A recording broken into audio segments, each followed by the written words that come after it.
Hi, my dear friends. Welcome to Learn All in One Commerce with Muralidhar Shastri. Today we are discussing another one of the problem, that is step ladder method problem. Is as follows. The following are the expenses as per the primary distribution summary. ಇದನ್ನ PDS ಅಂತಂತ ಹೇಳಿ ಕೂಡ ನಾವೇನ್ ಮಾಡ್ತೀವಿ ಕರಿತೀವಿ. Production department ಕೊಟ್ಟಿರ್ತಾರೆ, service department ಕೊಟ್ಟಿರ್ತಾರೆ. ಎರಡು ಡಿಪಾರ್ಟ್ಮೆಂಟ್ಸ್ಗಳನ್ನ ಏನು ಮಾಡಿರ್ತಾರೆ ನಮಗೆ ಕೊಟ್ಟಿರ್ತಾರೆ. ಇದರಲ್ಲಿ ಸರ್ವಿಸ್ ಡಿಪಾರ್ಟ್ಮೆಂಟಲ್ಲಿ ಇರ್ತಕ್ಕಂಥ ಅಮೌಂಟ್ ಎಲ್ಲದನ್ನು ಕೂಡ ನಾವೇನು ಮಾಡಬೇಕು, ಪ್ರೊಡಕ್ಷನ್ ಡಿಪಾರ್ಟ್ಮೆಂಟ್ಗೆ ರೀಅಪೋರ್ಷನ್ಮೆಂಟ್ ಮಾಡಬೇಕು. That is what we called it as N with the help of N step ladder method ಮುಖಾಂತರ ಅದನ್ನು ಏನು ಮಾಡ್ತೀವಿ ನಾವೆಲ್ಲರೂ ಕೂಡ ಅಲೋಕೇಶನ್ ಮಾಡ್ತೀವಿ ಅಂತ ಹೇಳಿ. ಸೊ ಅದಕ್ಕೆ ಬೇಸಸ್ಗಳನ್ನು ಕೊಟ್ಟಿದ್ದೇನೆ. ನಾವು ಏನು ಮಾಡ್ಕೋಬೇಕು, ಫಸ್ಟ್ಗೆ ಸರ್ವಿಸ್ ಡಿಪಾರ್ಟ್ಮೆಂಟಲ್ಲಿ ಇರ್ತಕ್ಕಂತಹ ಎಲ್ಲ ಸರ್ವಿಸಸ್ಗಳನ್ನು ನೋಡ್ಕೋಬೇಕು. ಕ್ಯಾಂಟೀನ್ ಕೊಟ್ಟಿದ್ದೇನೆ. Canteen is for that number of employees in different department ಅಂತಂತ ಹೇಳಿ. ನಂಬರ್ ಆಫ್ ಎಂಪ್ಲಾಯೀಸ್ಗಳು ಏನು ಕೊಟ್ಟಿದ್ದೇನೆ, ಡಿಫ್ರೆಂಟ್ ಡಿಪಾರ್ಟ್ಮೆಂಟ್ಸ್ಗಳನ್ನು ಕೊಟ್ಟಿದ್ದೇನೆ. ಸೊ ಅದೇ ರೀತಿಯಾಗಿ ನೆಕ್ಸ್ಟ್ ಬಂದು store expenses under the following percentages ಅಂತ ಹೇಳ್ಕೊಟ್ಟಿದ್ದೇನೆ. ಮೇಂಟೆನೆನ್ಸ್ ಕೊಟ್ಟಿದ್ದೇನೆ. ಕ್ಯಾಂಟೀನ್ ಬಂದುಬಿಟ್ಟು ಫಸ್ಟ್ ಆಫ್ ಆಲ್ ಕ್ಯಾಂಟೀನ್ ಅಂತ ಹೇಳ್ಕೊಟ್ಟಿದ್ದೇನೆ ಅಲ್ವಾ. ಕ್ಯಾಂಟೀನ್ ಯಾರಿಗೆ ಬರುತ್ತೆ ಅಂತಂದರೆ ನಂಬರ್ ಆಫ್ ಎಂಪ್ಲಾಯೀಸ್ಗಳಿಗೆ ಬೇಸಸ್ ಬರುತ್ತೆ. ಸೊ ಪರ್ಸನಲ್ ಅಂತಂತ ಹೇಳಂತಂದರೆ ಅದು ಕೂಡ ಏನಾಗುತ್ತೆ, ಎಂಪ್ಲಾಯೀಸ್ಗಳಿಗೆ ಬರುತ್ತೆ. ಯಾಕಂದರೆ ಪರ್ಸನಲ್ಗೆ ನಾವೇನಂತ ಕರಿತೀವಿ, ಇನ್ನೊಂದು ಹೆಸರೇ ಎಂಪ್ಲಾಯೀಸ್ ಆರ್ ದ ವರ್ಕರ್ಸ್ ಅಂತಂತ ಹೇಳಿ ಟ್ರೀಟ್ ಮಾಡ್ತೀವಿ. ಮೇಂಟೆನೆನ್ಸ್ ಡಿಪಾರ್ಟ್ಮೆಂಟು ಮೇಂಟೆನೆನ್ಸ್ಗೆ ಬರುತ್ತೆ. ಅದಾದ ನಂತರ ಸ್ಟೋರ್ಸ್ ಡಿಪಾರ್ಟ್ಮೆಂಟು ಸ್ಟೋರ್ಸ್ ಎಕ್ಸ್ಪೆನ್ಸಸ್ ಅಂತಂತ ಹೇಳಿ ಏನು ಕೊಟ್ಟಿದ್ದೇನೆ, ಸ್ಟೋರ್ಸ್ಗೆ ಬರುತ್ತೆ. ಸೊ ಪ್ರಪೋರ್ಷನ್ ಏನಾಗಿದೆ, ಈ ಪ್ರಾಬ್ಲಮ್ಸ್ಗಳಲ್ಲಿ ಬಹಳಷ್ಟು ಈಸಿ ಆಗಿರೋದ್ರಿಂದ we can do it very easily this problem. ಬಹಳ ಈಸಿಯಾಗಿ ಏನು ಮಾಡ್ಬೋದು, ಈ ಪ್ರಾಬ್ಲಮನ್ನು ನಾವು ಮಾಡ್ಬೋದು. ಸೊ ನಾವು without delay we will move towards the solution part. ಇದರಲ್ಲಿ ಸೊಲ್ಯೂಷನ್ ಪಾರ್ಟನ್ನು ಏನು ಮಾಡೋಣ, ಫಸ್ಟಿಗೆ ನಾವು ಮಾಡ್ಕೊಳ್ಳೋಣ. ಅದಕ್ಕಿಂತ ಮುಂಚೆ ಏನು ಮಾಡಬೇಕು, ವರ್ಕಿಂಗ್ ನೋಟನ್ನು ಮಾಡಬೇಕು. Let's we will go towards the working note. Working note is as follows. ಫಸ್ಟ್ಗೆ ಏನು ಮಾಡ್ಕೋಬೇಕು, the chart showing ranking of the service department and the calculation of ratios for the reapportionment. ನಾವೇನು ಮಾಡ್ಕೋಬೇಕು, ಫಸ್ಟ್ಗೆ ನಾವು ಇಲ್ಲಿ ರೇಷಿಯೋಸ್ಗಳನ್ನು ಮಾಡ್ಕೋಬೇಕು. ಅದೇ ರೀತಿಯಾಗಿ ರ್ಯಾಂಕ್ ಅಸೈನ್ಮೆಂಟ್ಸ್ಗಳನ್ನು ಕೂಡ ಏನು ಮಾಡಬೇಕು, ಮಾಡ್ಕೋಬೇಕು. ಅವಾಗ ಮಾತ್ರ ನಮಗೇನಾಗುತ್ತೆ, ಈ ಪ್ರಾಬ್ಲಮ್ ಮಾಡೋಕ್ಕೆ ಈಸಿ ಆಗುತ್ತೆ. ನಾನು ಮತ್ತೆ ಹಳೆ ಪ್ರಾಬ್ಲಮಲ್ಲಿ ಹೇಳ್ದಂಗೆ ಇದು ತುಂಬ ಜನ ಡೈರೆಕ್ಟಾಗಿ ಮಾಡ್ತಾರೆ. That is not good enough ಅಂತಂತ ಹೇಳಿ. ಸೊ ಫಸ್ಟ್ಗೆ ನಾವು ನೋಡ್ಕೋಬೇಕು ಅಂತ ಹೇಳಂತಂದರೆ, ಈಗ ಕ್ಯಾಂಟೀನ್ ಇದೆ ನಮಗೆ.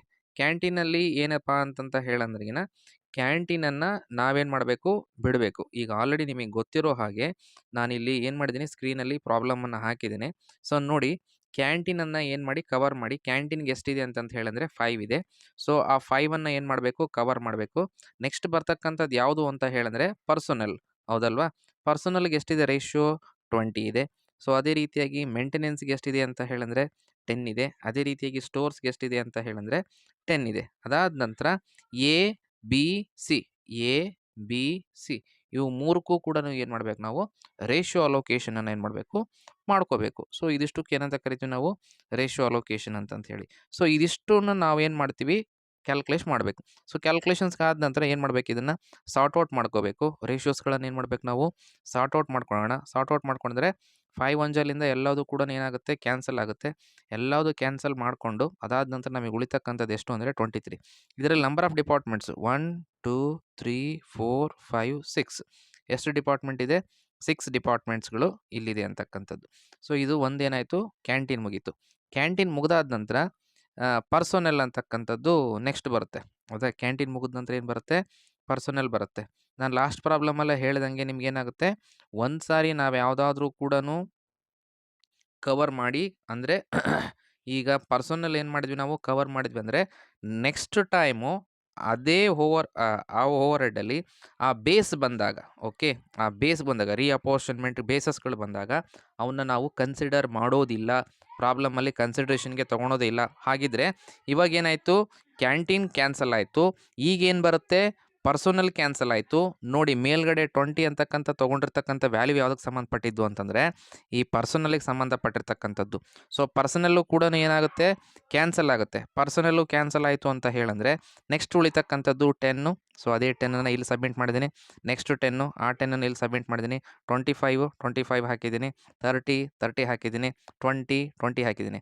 ಯಾಕಂದರೆ number of employees both are same. ಇಲ್ಲಿ ಎರಡೂ ಕೂಡ ಒಂದೇ ಆಗಿರೋದ್ರಿಂದ ನಾವು ಒಂದೇ ರೇಷಿಯೋಸ್ಗಳನ್ನು ಏನು ಮಾಡಬೇಕಾಗುತ್ತೆ, ತೊಗೋಬೇಕಾಗುತ್ತೆ. ಸಣ್ಣ ಸ್ಲೈಡ್ ಚೇಂಜ್ ಏನಂತಂದರೆ ಇಲ್ಲಿ ಈ ಜಾಗದಲ್ಲಿ ಇರ್ತಕ್ಕಂತಹ 20 ಮತ್ತು 4 ಏನಾಗುತ್ತೆ, ಕ್ಯಾನ್ಸಲ್ ಆಗುತ್ತೆ. ಹಾಗಿದ್ರೆ 23ದಲ್ಲಿ ನಮಗೆ 4 ಹೋಯಿತು ಅಂತ ಹೇಳಂದರೆ 19 ಬರುತ್ತೆ. 19 ಬಂದರೆ number of departments 1 2 3 4 5. So we will make it 5. ಇದು 5. ಹೌದಾ? ಸೊ ಇಷ್ಟು ಏನಾಗಿರುತ್ತೆ ಅಂತಂದರೆ ನಮ್ಮ ಲೆಕ್ಕ ಆಗಿರುತ್ತೆ. ಸೊ ನೆಕ್ಸ್ಟ್ ಬಂದುಬಿಟ್ಟು ಮೇಂಟೆನೆನ್ಸ್. ಹೌದಾ? ನೆಕ್ಸ್ಟ್ ಬರೋಣ ಮೇಂಟೆನೆನ್ಸ್ ಅಂತಕ್ಕಂಥದ್ದು. ಸೊ ಮೇಂಟೆನೆನ್ಸನ್ನು ಕೂಡ ನಾವೇನು ಮಾಡ್ಕೋಬೇಕು ಅಂತ ಹೇಳಂದರೆ ಮೇಂಟೆನೆನ್ಸ್ ಹೆಡ್ಡೆಲ್ಲ ಏನು ಮಾಡಬೇಕು ಅದನ್ನು ಕನ್ಸಿಡ್ರೇಷನ್ಗೆ ತೊಗೋಬೇಕು. ಸೊ ಮೇಂಟೆನೆನ್ಸಿಗೆ ಬನ್ನಿ. ಸೊ ಪ್ರಾಬ್ಲಮ್ ನಿಮಗೆ ಕಾಣುತ್ತೆ ಅಂದ್ಕೊಂಡಿದ್ದೀನಿ. ಮೇಂಟೆನೆನ್ಸ್ ಬಂದಾಗ ಮೇಂಟೆನೆನ್ಸ್ ಡಿಪಾರ್ಟ್ಮೆಂಟಲ್ಲಿ ಏನಿದೆ 30, 50, 20 ಇದು ಮೂರು ಕೂಡ ಪ್ರೊಡಕ್ಷನ್ ಡಿಪಾರ್ಟ್ಮೆಂಟಿಗೆ ಸಂಬಂಧಪಟ್ಟಿದ್ದೆ. ಸೊ 20, 50 ಅದೇ ರೀತಿಯಾಗಿ 30, 50, 20 ಇವು ಮೂರೂ ಕೂಡ ಪ್ರೊಡಕ್ಷನ್ ಡಿಪಾರ್ಟ್ಮೆಂಟ್ಗೆ ಸಂಬಂಧಪಟ್ಟಿರೋದ್ರಿಂದ ನಮಗೆ ಯಾವುದೇ ರೀತಿಯಾಗಿರ್ತಕ್ಕಂತಹ ಪ್ರಾಬ್ಲಮ್ಸ್ ಇಲ್ಲ. ಯಾಕಂದರೆ ಇದನ್ನು ಎಲ್ಲದನ್ನು ಕೂಡ ಯಾವ ಡಿಪಾರ್ಟ್ಮೆಂಟ್ಸ್ಗಳಿಗೆ ಹಾಕ್ತಾ ಇದ್ವಿ ನಾವು ಅಂತಂದರೆ ಪ್ರೊಡಕ್ಷನ್ ಡಿಪಾರ್ಟ್ಮೆಂಟ್ಗೆ ಅಲೋಕೇಶನ್ ಮಾಡ್ತಾ ಇರೋದ್ರಿಂದ ಡೈರೆಕ್ಟಾಗಿ ನಾವೇನು ಮಾಡ್ಕೋಬೇಕು, ಇಲ್ಲಿ ವ್ಯಾಲ್ಯೂಸ್ಗಳನ್ನು ಹಾಕ್ಕೋಬೇಕು. 3:5:2 ಟೋಟಲ್ ಮಾಡಿದ್ರೆಗೆ 10. ಇಲ್ಲಿ ನಂಬರ್ ಆಫ್ ಡಿಪಾರ್ಟ್ಮೆಂಟ್ಸ್ ಎಷ್ಟಿದು 3 ಅಂತಂತೇಳಿ ಆಗುತ್ತೆ. ನೆಕ್ಸ್ಟ್ ಬಂದುಬಿಟ್ಟು ಸ್ಟೋರ್ಸ್ ಡಿಪಾರ್ಟ್ಮೆಂಟ್. ಸ್ಟೋರ್ಸ್ ಡಿಪಾರ್ಟ್ಮೆಂಟ್ಗೆ ಸ್ಟೋರ್ಸ್ ಡಿಪಾರ್ಟ್ಮೆಂಟೇ ಇರುತ್ತೆ. There is no changes. ಇದರಲ್ಲೂ ಕೂಡ ಏನಾಗಲ್ಲ, ಚೇಂಜಸ್ಗಳಾಗಲ್ಲ. ಇದರಲ್ಲೂ ಕೂಡ ಏನಿದೆ ನಿಮಗೆ ಪ್ರಾಬ್ಲಮಲ್ಲಿ ಡಿಪಾರ್ಟ್ಮೆಂಟ್ ಎ, ಬಿ, ಸಿ ಅದೇ ರೀತಿಗಿಂತ ಮುಂಚೆ ಏನು ಕೊಟ್ಟಿದ್ದಾನೆ, ಮೇಂಟೆನೆನ್ಸ್ ಕೊಟ್ಟಿದ್ದಾನೆ. ಮೇಂಟೆನೆನ್ಸ್ ಕೊಟ್ಟಿದ್ದಾನಲ್ವಾ, ಮೇಂಟೆನೆನ್ಸ್ನ ಏನು ಮಾಡಬೇಕು ನಾವು ಸ್ಟೋರ್ಸಲ್ಲಿ ಏನು ಮೇಂಟೆನೆನ್ಸ್ ಕೊಟ್ಟಿದ್ದಾನಲ್ವಾ ಅದನ್ನು ಕನ್ಸಿಡ್ರೇಷನ್ಗೆ ತೊಗೋಬೇಕು. ಪ್ರಾಬ್ಲಮನ್ನು ನಿಮಗೆ ಥ್ಯಾರಟಿಕಲ್ ಬೇಸಲ್ಲಿ ಕೊಟ್ಟಿದ್ದೇನೆ. You can be change it into that ಒಂದು ಫಾರ್ಮೆಟ್ ಪ್ರಕಾರ ನೀವು ಚೇಂಜ್ ಮಾಡಿಕೊಂಡು ಕೂಡ ಏನು ಮಾಡ್ಬೋದು, ಪ್ರಾಬ್ಲಮನ್ನು ಮಾಡ್ಬೋದು. ಥ್ಯಾರಟಿಕಲ್ ಬೇಸ್ ಇದ್ದರೂ ಕೂಡ ಏನು ಮಾಡ್ಬೋದು, ಪ್ರಾಬ್ಲಮನ್ನು ಮಾಡ್ಬೋದು. ಸೊ ಈ ರೀತಿಯಾಗಿ ಪ್ರಾಬ್ಲಮನ್ನು ಮಾಡೋದ್ರ ಮೂಲಕ ನಮಗೇನಾಗುತ್ತೆ ಅಂದರೆ ಈ ಥಿಯರಟಿಕಲ್ ಬೇಸ್ ಇರೋದ್ರಿಂದ ಸ್ವಲ್ಪ ಕನ್ಫ್ಯೂಷನ್ ಅಂತ ಅನಿಸುತ್ತೆ. ಸೊ ಇದೇನಾಗುತ್ತೆ, ಮೇಂಟೆನೆನ್ಸ್ ಅಂತಕ್ಕಂಥದ್ದು 10 ಇದೆ ಅಲ್ವಾ. ಸೊ ಕಂಪಲ್ಸರಿಯಾಗಿ ನಮಗೇನಾಗುತ್ತೆ, ಕನ್ಸಿಡ್ರೇಷನ್ಗೆ ಬರುತ್ತೆ. ಅದಾದ ನಂತರ ಎ, ಬಿ, ಸಿ ಇವು ಮೂರು ಡಿಪಾರ್ಟ್ಮೆಂಟ್ಸ್ಗಳು ಪ್ರೊಡಕ್ಷನ್ ಡಿಪಾರ್ಟ್ಮೆಂಟ್ ಆಗಿರೋದ್ರಿಂದ ನಾವು ಕಂಪಲ್ಸರಿಯಾಗಿ ಕನ್ಸಿಡ್ರೇಷನ್ನು ಮಾಡ್ತೇವೆ ಅಂತಕ್ಕಂಥದ್ದು. ಫಸ್ಟಿಗೆ ಸರ್ವಿಸ್ ಡಿಪಾರ್ಟ್ಮೆಂಟ್ ತೊಗೋಬೇಕು. ಉಳಿದಾದ ನಂತರ ಏನು ಮಾಡ್ಬೇಕು ನಾವು, ಪ್ರೊಡಕ್ಷನ್ ಡಿಪಾರ್ಟ್ಮೆಂಟ್ಸ್ಗಳನ್ನು ತೊಗೋಬೇಕು. ಇವಕ್ಕೂ ಕೂಡ ಏನು ಮಾಡ್ಕೋಬೇಕು ನಾವು, ರೇಷಿಯೋಸ್ಗಳನ್ನು ಮಾಡ್ಕೊಂಡಾಗ ಟೋಟಲ್ ಆಗಿ ಎಷ್ಟಾಯಿತು, 10 ಆಯಿತು ಅಂತಕ್ಕಂಥದ್ದು. ನಾವು we will be glance out that number of departments ಎಷ್ಟಾಯಿತು ಅಂತಕ್ಕಂಥದ್ದು. ಸೊ ನಂಬರ್ ಆಫ್ ಡಿಪಾರ್ಟ್ಮೆಂಟ್ಸ್ಗಳು ಎಷ್ಟಾಯಿತು ಅಂತಕ್ಕಂಥದ್ದು. ಸೊ ಇದರಲ್ಲಿ ನೋಡಿದರೆ ಇದು 5 ಇದೆ, ಮೇಲ್ಗಡೆ 6 ಇದೆ. 6 ಇದ್ದಕ್ಕೆ ಡಿಪಾರ್ಟ್ಮೆಂಟ್ 1 ಹಾಕಿದ್ದೀನಿ, 5 ಇರೋದಕ್ಕೆ 2 ಅಂತ ಹಾಕಿದ್ದೀನಿ. ನೆಕ್ಸ್ಟ್ ಬಂದು ಡಿಪಾರ್ಟ್ಮೆಂಟ್ ಇದರಲ್ಲಿ ಎಷ್ಟಿದೆ ಅಂತಂದರೆ ಇದರಲ್ಲಿ 4 ಇದೆ. 4 ಇರೋದಕ್ಕೆ 3ನೇ ಡಿಪಾರ್ಟ್ಮೆಂಟು. ಸೊ ಎಲ್ಲದಕ್ಕಿಂತನೂ ಕಡಿಮೆ ಇರತಕ್ಕಂಥದ್ದು ಇದರಲ್ಲಿ 3 ಇದೆ. ಸೊ ಇದು ಬಂದು 4ನೇ ಡಿಪಾರ್ಟ್ಮೆಂಟು. ಸೊ ಇದರಲ್ಲಿ 4 ಡಿಪಾರ್ಟ್ಮೆಂಟ್ಸ್ಗಳಿರೋದ್ರಿಂದ 3ನೇದು, ಇದರಲ್ಲಿ 3 ಡಿಪಾರ್ಟ್ಮೆಂಟ್ ಇರೋದ್ರಿಂದ ಇದು 4ನೇದು. ಯಾವ ಡಿಪಾರ್ಟ್ಮೆಂಟ್ಸ್ಗಳಲ್ಲಿ ಕಡಿಮೆ ವ್ಯಾಲ್ಯೂ ಇರುತ್ತೋ ಅದು ಎಲ್ಲಿಗೆ ಹೋಗುತ್ತೆ, ಲಾಸ್ಟಿಗೆ ಹೋಗುತ್ತೆ ಅಂತಕ್ಕಂಥದ್ದು. Same as it is in the order wise ನಾವೇನು ಮಾಡ್ಕೋಬೇಕು, ಇದನ್ನು ಒಂದು ಒಳ್ಳೆ ಫಾರ್ಮೆಟಲ್ಲಿ ಸೊಲ್ಯೂಷನ್ಗೋಸ್ಕರ ಮೂವ್ ಆನ್ ಆಗೋಣ. ಓಕೆ, ಇದನ್ನು ವರ್ಕಿಂಗ್ ನೋಟ್ ಆಯಿತು. ಇದಿಷ್ಟು ವರ್ಕಿಂಗ್ ನೋಟ್ ಮುಗಿದಾದ ನಂತರ ಅಂದರೆ ಇಲ್ಲಿ ಓವರ್ ಹೆಡ್ಡು, ಅದೇ ರೀತಿಯಾಗಿ ಬೇಸಸ್ ಫಾರ್ ದ ರೀಅಪೋರ್ಷನ್ಮೆಂಟು, ಅದೇ ರೀತಿಯಾಗಿ ಬೇಸಸ್ ಆಫ್ ರೀಅಪೋರ್ಷನ್ಮೆಂಟ್ಲಿ as per PDS primary distribution summary reapportionment ಅಂತ ಹೇಳಿ ಕರಿತೀವಿ. ಪ್ರೈಮರಿ ಡಿಸ್ಟ್ರಿಬ್ಯೂಷನ್ ಯಾವ ರೀತಿ ಆಗಬೇಕು ಅಂತ ಹೇಳಂದರೆ ರೀಅಪೋರ್ಷನ್ಮೆಂಟನ್ನು ಏನು ಮಾಡಬೇಕು, ನಾವು ಮಾಡಬೇಕು. ಅಂದರೆ in the sense of that whatever the values they have been given in the problem we need to been put it here. ಇಲ್ಲಿ ಎಷ್ಟು 2000, 2500, 400, 4000, 6000, 8000, ಅದೇ ರೀತಿಯಾಗಿ 12,000, ಅದೇ ರೀತಿಯಾಗಿ 6,000. ಅಂದರೆ ಡಿಪಾರ್ಟ್ಮೆಂಟ್ ವೈಸ್ ಏನು ಕೊಟ್ಟಿರ್ತಾನೆ, ಲಾಸ್ಟಿಗೆ 3 ಪ್ರೊಡಕ್ಷನ್ ಡಿಪಾರ್ಟ್ಮೆಂಟ್ಸ್ ಇದ್ದಾವೆ. ಲಾಸ್ಟಿಗೆ 3 ಪ್ರೊಡಕ್ಷನ್ ಡಿಪಾರ್ಟ್ಮೆಂಟ್ಸ್ಗಳನ್ನು ನಾವೇನು ಮಾಡಬೇಕು, ಹಾಕ್ಕೋಬೇಕಾಗಿರುತ್ತೆ. 3 ಲಾಸ್ಟಿಗೆ ಪ್ರೊಡಕ್ಷನ್ ಡಿಪಾರ್ಟ್ಮೆಂಟ್ಸ್ಗಳನ್ನು ನಾವು ಹಾಕ್ಕೊಂಡು ಈ ಪ್ರಾಬ್ಲಮನ್ನು ನಾವು ಮಾಡ್ಕೋತಾ ಹೋಗೋಣ. ಲಾಸ್ಟಿಗೆ ಇವು 3 ಡಿಪಾರ್ಟ್ಮೆಂಟ್ಸ್ಗಳಿಗೂ ಕೂಡ ಈ ಎಲ್ಲ ಅಮೌಂಟು ಏನಿದೆ, ಈ 4 ಸರ್ವಿಸ್ ಡಿಪಾರ್ಟ್ಮೆಂಟು, ಇದು ಸರ್ವಿಸ್ ಡಿಪಾರ್ಟ್ಮೆಂಟು, ಇದು ಪ್ರೊಡಕ್ಷನ್ ಡಿಪಾರ್ಟ್ಮೆಂಟು. ಹೌದಾ, ಇದು ಪ್ರೊಡಕ್ಷನ್ ಡಿಪಾರ್ಟ್ಮೆಂಟು. ಇದೆಲ್ಲ ಅಮೌಂಟನ್ನು ಏನು ಮಾಡಬೇಕು ನಾವು, ಇದಕ್ಕೆ ತಂದು ಲಾಸ್ಟಿಗೆ ಟೋಟಲ್ ಮಾಡಿ ಇಡಬೇಕು ಅಂತಕ್ಕಂಥದ್ದು. ಸೊ ಫಸ್ಟಿಗೆ ಬಂದು ಕ್ಯಾಂಟೀನ್ ನಂಬರ್ ಆಫ್ ಎಂಪ್ಲಾಯೀಸ್ ನಮಗೆ ಈಗ ಆಲ್ರೆಡಿ ಗೊತ್ತು. We knows it that number of employees canteen ಅಂತಕ್ಕಂಥದ್ದು. ಇದಕ್ಕೆ ನಾವು ಆಲ್ರೆಡಿ ರೇಷಿಯೋ ಮಾಡ್ಕೊಂಡಿದ್ವಿ. ಆ ರೇಷಿಯೋ ಮಾಡ್ಕೊಂಡಿದ್ದನ್ನು ನೀವು ಆಲ್ರೆಡಿ ಚೆಕ್ ಮಾಡಿಕೊಂಡು ಹಾಕ್ಕೋಬೇಕು. 4:2:2:5:6 ರೇಷಿಯೋ ಹೆಂಗೆ ಮಾಡ್ಕೋಬೇಕು ಅಂತ ಅನ್ನೋದನ್ನು ಆಲ್ರೆಡಿ ನಾನು ಫಸ್ಟ್ ವೀಡಿಯೋದಲ್ಲೇ ಹೇಳ್ಬಿಟ್ಟಿದ್ದೀನಿ. ಇಫ್ ಇನ್ ಕೇಸ್ ನಿಮಗೆ ಏನಾಯಿತು, ಟೋಟಲ್ 23 ವ್ಯಾಲ್ಯೂ ಬಂತು ಅಂತ ಹೇಳಂತೇಳಿದ್ರೆ ರೇಷಿಯೋ ಮಾಡ್ಕೊಳೋದು ತುಂಬ ಗೊತ್ತು. ಡಿಸ್ಟ್ರಿಬ್ಯೂಷನ್ ಮಾಡೋದು ಯಾವ ರೀತಿ ಅಂತಂತೇಳಿ ನಾನು ಹೇಳ್ಬಿಡ್ತೀನಿ ಇಲ್ಲಿ ಕೂಡ. ಈಗ ಫಾರ್ ಎಕ್ಸಾಂಪಲ್ ಈ 2000 ಇದೆ. ಈ 2000ನ ಎಲ್ಲ ಡಿಪಾರ್ಟ್ಮೆಂಟ್ಸ್ಗಳಿಗೂ ಕೂಡ ಏನು ಮಾಡಬೇಕು, ನಾನು ಸರ್ಕ್ಯುಲೇಷನ್ ಮಾಡಬೇಕು ಅಥವಾ ಎಲ್ಲದಕ್ಕೂ ಕೂಡ ಹಂಚಬೇಕು ಅಂತ ಹೇಳಂತಂದರೆ ಟೋಟಲ್ 2000 ಅಲ್ವಾ, 2000 ಇಂಟು 4/23 ಈ ರೀತಿ ಮಾಡಿದಾಗ ಈ ವ್ಯಾಲ್ಯೂವನ್ನು ಎಷ್ಟು ಹಾಕಬೇಕು ಇಲ್ಲಿ ನಮಗೆ ಈಸಿಯಾಗಿ ಗೊತ್ತಾಗುತ್ತೆ ಅಂತಕ್ಕಂಥದ್ದು. ಸೊ ಈಸಿಯಾಗಿ ಗೊತ್ತಾದಾಗ ಈ ವ್ಯಾಲ್ಯೂ ಬರುತ್ತೆ. ನಾವು ಈ ವ್ಯಾಲ್ಯೂವನ್ನು ಏನು ಮಾಡಬೇಕು, ಪುಟ್ ಆನ್ ಮಾಡಬೇಕಿಲ್ಲಿ. ಫಸ್ಟಿಗೆ ಏನು ಮಾಡ್ತೀವಿ, ನಮಗೆ 348 ಬರುತ್ತೆ, 174 ಬರುತ್ತೆ, 174 ಬರುತ್ತೆ, 435 ಬರುತ್ತೆ, 522 ಬರುತ್ತೆ, ಅದೇ ರೀತಿಯಾಗಿ 347 ಬರುತ್ತೆ. ಸೊ ಇಷ್ಟು ವ್ಯಾಲ್ಯೂಸ್ಗಳು ಬಂದಾಗ ನಾವೇನು ಮಾಡಬೇಕು, ಟೋಟಲನ್ನು ಮಾಡಿಕೊಂಡು ಇಡಬೇಕಾಗಿರುತ್ತೆ. ಸೊ ಫಸ್ಟ್ ಏನಾಯ್ತು ನಮಗೆ, ಕ್ಯಾಂಟೀನ್ ಅಂತಕ್ಕಂಥದ್ದು comes under that number of employees ಅಥವಾ ನಂಬರ್ ಆಫ್ ವರ್ಕರ್ಸ್ ಏನು ಬಂದಿರುತ್ತೋ ಅದನ್ನು ಏನು ಮಾಡಬೇಕು, ಬೇಸಸಲ್ಲಿ ತೊಗೊಳ್ಬೇಕು. ನೆಕ್ಸ್ಟ್ ಬಂದು ಪರ್ಸನಲ್, ಇದಕ್ಕೂ ಕೂಡ ಸೇಮ್ ಆಗಿರ್ತಕ್ಕಂಥದ್ದೇ ಬೇಸ್ ಆಗಿರುತ್ತೆ. ನಂಬರ್ ಆಫ್ ಎಂಪ್ಲಾಯೀಸ್ ಅಂತಕ್ಕಂಥದ್ದು ಆಲ್ರೆಡಿ ಇದನ್ನು ನಾನು ರೇಷಿಯೋಸ್ಗಳನ್ನು ಮಾಡಬೇಕಾದ ಸಂದರ್ಭದಲ್ಲಿ ಯಾವ ರೀತಿಯಾಗಿ ಕ್ಯಾಲ್ಕುಲೇಷನ್ಸ್ ಮಾಡ್ಕೊಂಡಿದ್ದೀವಿ ಅಂತ ನನಗೆ ಗೊತ್ತಾಗುತ್ತೆ. 2:2:3 5:6:4 ಅಂತಕ್ಕಂಥದ್ದು ಟೋಟಲ್ ಮಾಡಿರ್ತಕ್ಕಂಥದ್ದು 19 ಆಗಿದೆ. ಸೊ ಇವಾಗ ಏನು ಮಾಡಬೇಕು, ಈ ಒಂದು ಅಮೌಂಟನ್ನು ನೋಡಿ, ಈ 2500 ಪ್ಲಸ್ 348 ಇವೆರಡನ್ನು ಕೂಡಿಸಿ ನಾವೇನು ಮಾಡಬೇಕು, ಈ ನೆಕ್ಸ್ಟ್ ಡಿಪಾರ್ಟ್ಮೆಂಟ್ಸ್ಗಳಿಗೆ ಎಲ್ಲ ಡಿಪಾರ್ಟ್ಮೆಂಟ್ಸ್ಗಳಿಗೂ ಕೂಡ ಏನು ಮಾಡಬೇಕು, ನಾವು ಹಂಚಬೇಕು ಅಂತಕ್ಕಂಥದ್ದು. ನೆಕ್ಸ್ಟ್ ಎಲ್ಲ ಡಿಪಾರ್ಟ್ಮೆಂಟ್ಸ್ಗಳಿಗೂ ಕೂಡ ಹಂಚಬೇಕಾಗಿರುತ್ತೆ.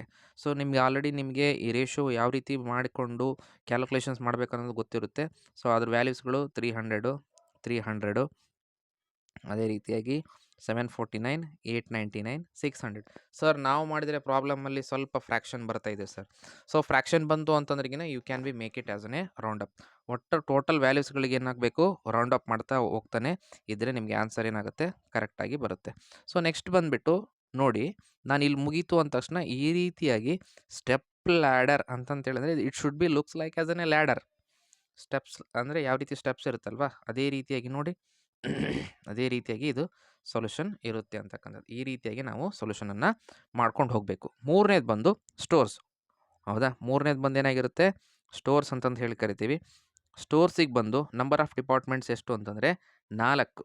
ಹೌದಾ, ನಂಬರ್ ಆಫ್ ಡಿಪಾರ್ಟ್ಮೆಂಟ್ಸ್ ಸ್ಟೋರ್ಸ್ಗೆ ಎಷ್ಟು, 4 ಆಗಿರುತ್ತೆ. 10:2:40:30. ಸೊ ಹಾಗಾಗಿ ರೇಷಿಯೋ ಏನಾಗಿರುತ್ತೆ, 1:2:4:3 ಅಂತಂದು ಟೋಟಲ್ ಏನಾಗಿರುತ್ತೆ, 10 ಆಗಿರುತ್ತೆ ಅಂತಕ್ಕಂಥದ್ದು. ಇದಕ್ಕೆ ಬಂದಾಗ ಏನು ಮಾಡಬೇಕು, ಮೇಲ್ಗಡೆಯಿಂದನೂ ಎಲ್ಲದನ್ನು ಕೂಡ ನಾವೇನು ಮಾಡಬೇಕು, ಟೋಟಲ್ ಮಾಡ್ಕೋಬೇಕು.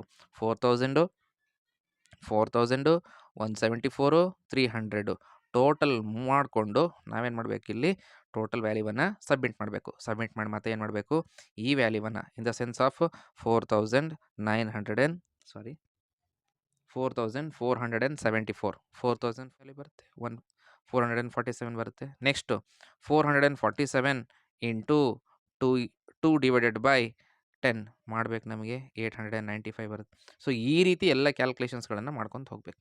ನಾನು ಹೇಳಿದ ರೀತಿಯಲ್ಲಿ ಎಲ್ಲ ಕ್ಯಾಲ್ಕುಲೇಷನ್ಸ್ ಮಾಡ್ಕೊತ ಹೋದರೆ ಕರೆಕ್ಟ್ ವ್ಯಾಲ್ಯೂ ಬರುತ್ತೆ. ಸ್ವಲ್ಪ ಫ್ರ್ಯಾಕ್ಷನ್ಸ್ ಬಂದ್ರೆಗಿನ ನಾನು ರೌಂಡ್ ಅಪ್ ಮಾಡಿರ್ತೀನಿ. ಇಲ್ಲಿ ಸೊಲ್ಯೂಷನ್ಸ್ಗಳಲ್ಲಿ ಏನು ಮಾಡಿರ್ತೀನಿ, ರೌಂಡ್ ಅಪ್ಪನ್ನು ಮಾಡಿರ್ತೀನಿ. ನೆಕ್ಸ್ಟ್ ಬಂದು ಮೇಂಟೆನೆನ್ಸ್ ಅಂತಕ್ಕಂಥದ್ದು. ಮೇಂಟೆನೆನ್ಸ್ ಎಲ್ಲಿ ಬರುತ್ತೆ, ಮೇಂಟೆನೆನ್ಸಲ್ಲೇ ಬರುತ್ತೆ, ಮೇಂಟೆನೆನ್ಸ್ ಎಕ್ಸ್ಪೆನ್ಸಸ್ಸಲ್ಲೇ ಬರ್ತದೆ. ಸೊ ಇದಕ್ಕೆ ಬಂದು 3 ಹೆಡ್ಗಳಿರ್ತವೆ. ಸೊ 3 ಡಿಪಾರ್ಟ್ಮೆಂಟ್ಸ್ಗಳಿರ್ತವೆ. 3 ಡಿಪಾರ್ಟ್ಮೆಂಟ್ಸ್ಗಳಿಗೆ 3:5:2 ಅಂತಕ್ಕಂಥದ್ದು ಟೋಟಲ್ ಮಾಡಿದಾಗ 10 ಬರುತ್ತೆ.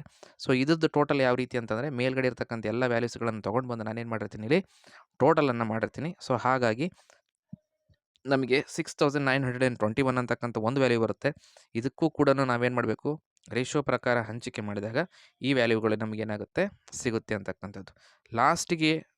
Last but not the least ಏನು ಮಾಡಬೇಕು ಅಂದರೆ ಎಲ್ಲ ಹೆಡ್ಗಳನ್ನು ಕೂಡ ನಾವೇನು ಮಾಡಬೇಕು, ಎಲ್ಲದೂ ಹೌದಾ, ಇವೆಲ್ಲವುಗಳನ್ನು ಏನು ಮಾಡಬೇಕು, ಟೋಟಲಿಂಗ್ ಮಾಡ್ಕೋಬೇಕು. ಇವೆಲ್ಲವುಗಳನ್ನು ಏನು ಮಾಡಬೇಕು, ಟೋಟಲಿಂಗ್ ಮಾಡಿ ಈ ವ್ಯಾಲ್ಯೂವನ್ನು ಲಾಸ್ಟಿಗೆ ಇಷ್ಟು ಬಿಟ್ರಿಗಿನ ನಾವು ಮಾಡಿರ್ತಕ್ಕಂಥ ಲೆಕ್ಕ ಏನಾಗುತ್ತೆ, ಪರಿಪೂರ್ಣತೆಯನ್ನು ಹೊಂದುತ್ತದೆ ಅಂತಕ್ಕಂಥದ್ದು. ಕಮೆಂಟ್ ಹಾಕಿ ಅಥವಾ ಲೈಕ್ ಮಾಡಿ. ಸೊ ನಿಮ್ಮ ಫ್ರೆಂಡ್ಸ್ಗಳಿಗೆ ಕಳಿಸಿ. It would been A very important. ಏನಾದರೂ ಅರ್ಥ ಆಗಲಿಲ್ಲ ಅಂತಂದರೆ ಮತ್ತೊಮ್ಮೆ ಕಾಮೆಂಟ್ ಹಾಕಿ, ಅದನ್ನು ತಿಳಿಸೋಕ್ಕೆ ಸಾಧ್ಯ ಆದಷ್ಟು ಪ್ರಯತ್ನವನ್ನು ಪಡ್ತೀನಿ. ಧನ್ಯವಾದಗಳು. ಮತ್ತೊಂದು ವಿಡಿಯೋದೊಂದಿಗೆ ನಾವೆಲ್ಲರೂ ಕೂಡ ಭೇಟಿಯಾಗೋಣ. Thank you one and all.